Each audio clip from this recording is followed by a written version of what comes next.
যেদিন একটু চিন্তা করি যে আজকে একটু রান্নাবান্না কম করব, সেদিনে মনে হয় রান্নাবান্নার চাপটা আরও একটু বেশি পড়ে যায়।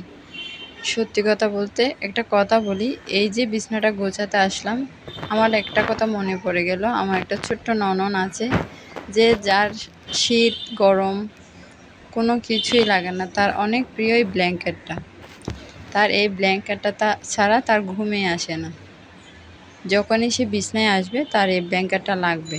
এখন আমরা সবাই জানি প্রচণ্ড গরম পড়ছে, তাই মাঝখানে কয়দিন একটু ঠান্ডা পড়াতে তার এই ব্ল্যাঙ্কেটটা ছাড়া তার ঘুমে আসছিল না।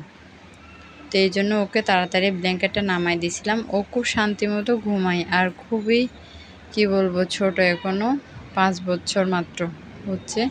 তো এখন ও নাই, ও তাকে আমেরিকাতে। তোর মা এসে ওকে নিয়ে গেছে। প্রায় 5 থেকে 6 মাস পর্যন্ত আমাদের সাথে ছিল, তাই অনেক মায়া আর অনেক কি বলবো, যেহেতু ছোট, অনেক কিছু তার সাথে আমার জড়িত। তো এই বিছানাটা গোছাতে এসে এত মিস করছি তাকে, যা বলার বাহিরে।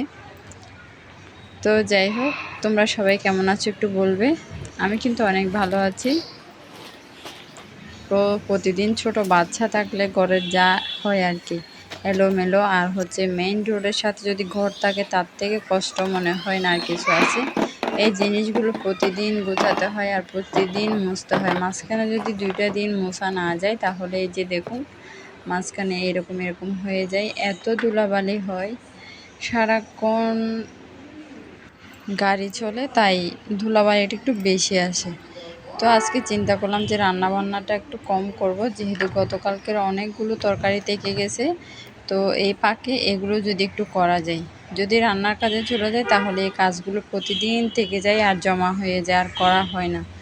রান্নাবান্না করে খাওয়া দাওয়া শেষ করে প্রায় বিকেল হয়ে যায়, সেজন্য আর বাকি কাজগুলো করা যায় না। এই যে দেখুন আমার কতগুলো তরকারি থেকে গেছে।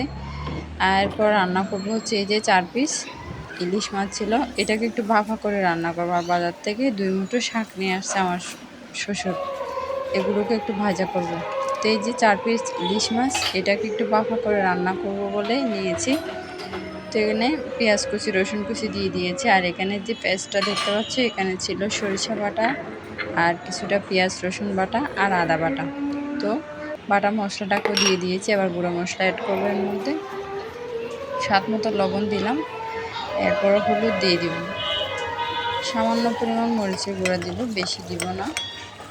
যেহেতু আমি কাঁচামরিচটা অ্যাড করেছিলাম, সেই জন্য মরিচের গুঁড়াটা একটু হালকা করে দিয়েছি।